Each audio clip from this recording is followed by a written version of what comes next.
Okay. So, have you looked at my video on fundamental movement skills? Right?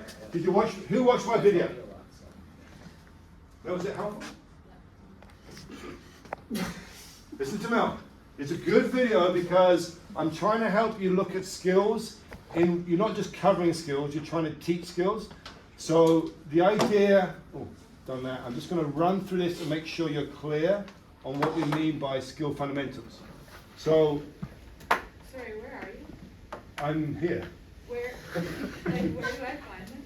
This is on assignment week 2. It's in there. So the same one you were just looking at. So I'm not going to play the whole video, but this video reinforces what I do. The next one, the 4 R's, this is also really important that all of you, even in Target, what is the movements you do in order to read the situation you're in that changes the next time around? And Manny last time was really trying to do that with his chasse step. Where do you go after you send the object? So again, watch the video, it's 5 minutes, it highlights what you do when you haven't got the ball in order to set yourself up to be successful. So all of that leads into this idea about how we teach students to play any of these games that we're doing. So reception skills is how you get to that base, exactly what you're talking about, Megan, in relation to home base for your tennis lesson. Once you get to home base, and Jenny will tell you how important that is in pickleball, it sets up the whole game. So, but that's the type of stuff that means they're really understanding what they're trying to do. So this is sort of what this idea of the projections that we focus our attention on, but really it's the reception skills that really sets up for all netball games. And always you go through this sort of movement cycle that you heard me do for pickleball. You go to a base, you make a decision where I'm going to do the cover of the space, just like Sasha said. Then you're going to cover it as they start to hit the ball. As it arrives, you're going to adjust, and all the skill stuff comes in now to project it, and then you go back into your base. Every single time, 117. Carl, can you remember? This is exactly what you're doing. So you're going to teach kids how to do that with your warm-up games, and then you bring in the application of projection skills. So it has this pattern every time, right? Off-the-ball movements that set you up, trying to neutralize the opponent to play the game. In target games, same thing, but you're always reading what the last object did and how you could adjust that to get better. You're always making decisions. You just don't have to respond to the opponent. But target games, same process, right? So phases, there's always recovery. What do you do after sending the object? That's a critical to set up for the next phase. Impact point is probably the next critical one. It's always at waist knee height, around there. If it's bouncing, if it's badminton, then it's going to be that hitting zone in front of your body. It's the body in tennis. It's that hitting zone just in front. But if it's a bounce, it's always going to be around here, right? So you basically always got that impact point. And if you use that language with students, release point, they start to build around the concept, not just the cues, right? The cues are helping them do that concept. Because that impact point means I can get all my forces into the ball and control the face of the racket. Or when I release it, I can get it at the angle that's the best for the distance I'm after, right? And I get the direction on the release. So it gives them a language of conceptualizing cues, not just cues. Make sense? Good, mate? And then setup. Disc golf, golf normal, or tennis. Very similar, right? The only difference in netball games is you're moving into that setup. Whereas in the disc one, you basically are in the stable position. You're using stability in order to execute the skill. Hitting zone, or the sending release zone, the same idea. Where's that point? Where's that last thing? Right? And then you look at grip, right? How do you grip it? I'll add more to this because Will just taught me a lot more about grip, right? But all of those leads to these charts. So what I've given you is think through these phases and try to adjust or use those charts that your previous peers have created, all right? And keep using those to develop your ability to give refinement feedback in a conceptual way, not just a one-off cue. So you get a point, everyone you get correct. You've got a quick spot quiz starting. Are you ready? You're going to answer in the comments underneath. Are you ready?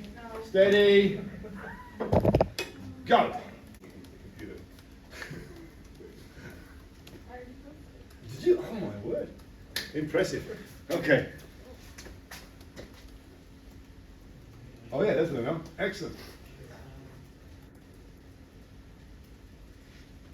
All right, let's stop there. Let's see what we got. Everybody post. Okay, so these are 5 things I think will help you the most from watching you teach out in school and also connecting to what you're reading. And also, I'm doing it like you are student, I am teacher, and I want you to be more like I am teacher being teacher.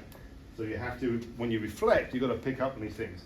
In your reflections, you've got to nail these every single time now. Right? So if you're a TA and you're paid to do it, you're going to make sure you write these things down because this is what you've been learning and you have to apply the learning for it to become part of your teaching. Okay? So number 1, what is the purpose of the informing task in a task progression? Anybody tell me, what is the informing task? We've got refining task, we've got simplification task, we've got extension task, application. What is informing task? Who's it informing? Students, right? So the idea of the informing task is to set up the activity. It's to tell students what it is going, not the cues, not only it's telling them this is the purpose of the next activity. Simon, if I was in a class, my informing task is, with your partner now, you are going to try to keep the ball in the court 6 times in a row. That's the informing task, right? To get them going. Now, how do we do that? Well, where do you go after you send the ball? Well, it depends on the court. So here's the court. I will demo with Simon, go through that, set up the rules of how to keep this game, the organization. But the informing task is, this is what we're trying to do, okay? It links very closely to when we set up games. Games are the same thing. If you look at this, the aim is telling the students what's the actual goal in the game. The purpose of the game is I want to improve their consistency. That's my teacher stuff. The aim is, right? The aim is, can you keep the ball in the court 6 times in a row? Right? That's the goal. If you're doing a cooperative one with your partners. Or if it's a competitive one, and I'm playing badminton, it might be 4 times in a row, then the point starts. The aim of the game is to score as many points as you can in. Or be the first person to get to 4 points. Right? That's the aim. Then you do the rules that come out of that. Is that good? What are 3 components in a movement task? Every movement task has a goal. Pretty similar to before. It's a goal of what you're trying to achieve. There's a movement quality to the task, and then there is what Kevin knows is an organizational task. We want nets set up in the gym, put them in the teams, get the team to set the nets up. Do not do it on your own. After you set a task for a class, what must you do first? What have I got to do? It's like herding cats. I've just explained my game and taken way too long. I send them all out, they have no idea what they're doing. Guess what happens? Right? So you scan. Holy shit, I did that bad, I need to redo that. That was Kevin, he blew the whistle. Right? That's the whistle's a good idea. You scan, and you scan for safety, because 2 kids are too close together and whack each other. Reorganize. You scan, have they got it? No, I need to redo it. Yes, some have got it. Oh, Brett and his partner, let's just pick them up. Stop, look at Brett and, right? And you demonstrate the activity, and the rest go, oh, did it now, they're off. Once you know they can do it, then you can go in and give individual feedback, but you're always circulating. And if possible, you're saying, Carl, well done, good job, Simon, and you're helping Kevin, right? Keep going, Christina, I like it, and you're talking over here. My voice is making them think I can see everything, because I know their names.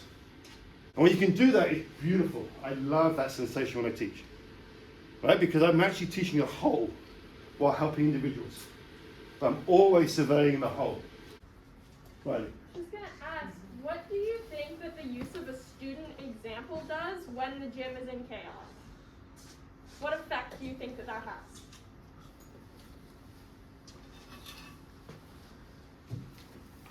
Well, it makes everybody like focus.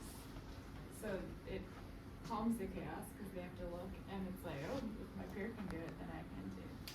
That's it, right there.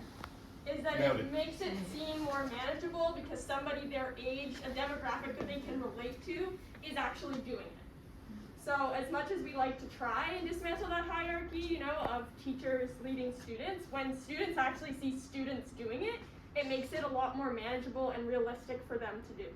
So that's a really important, crucial part, is if you're seeing that there's only a few select students that are understanding instructions, use them as an example to teach other students, right?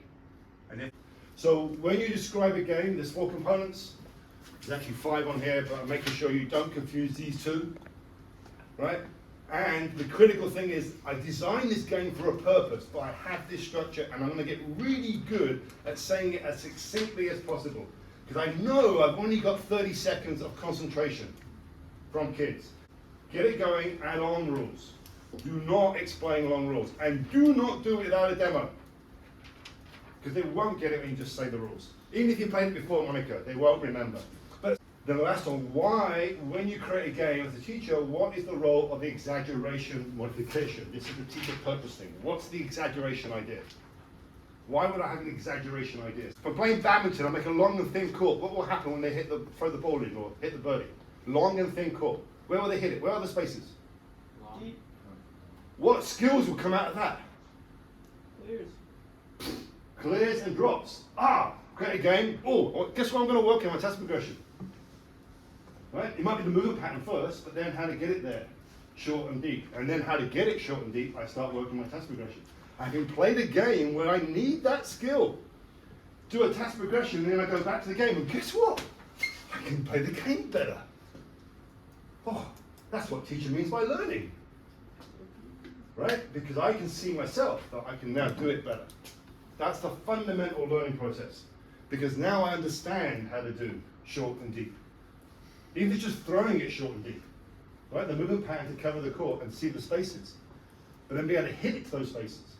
So that's the goal. You have all sorts of activities. You can bring out the thing you're trying to do by changing the rules to exaggerate something. Then on top of all that, teaching styles.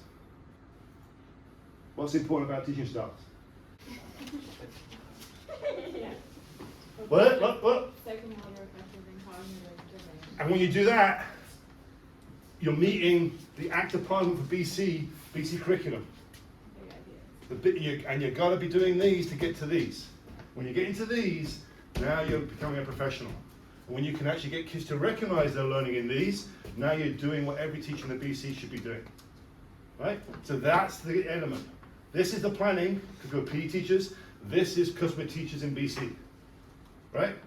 And that's the part that when you have an interview at the end here, the principals will be asking you how the things you're doing here leads to this, leads to that. Because that's what they're asking their teachers all the time.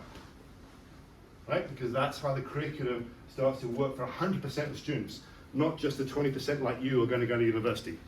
Which is why BC redesigned its curriculum. 80% of kids were sleepwalking through high school. That's the quote from the superintendents, teacher superintendents in 2015. We had to do something different. Good?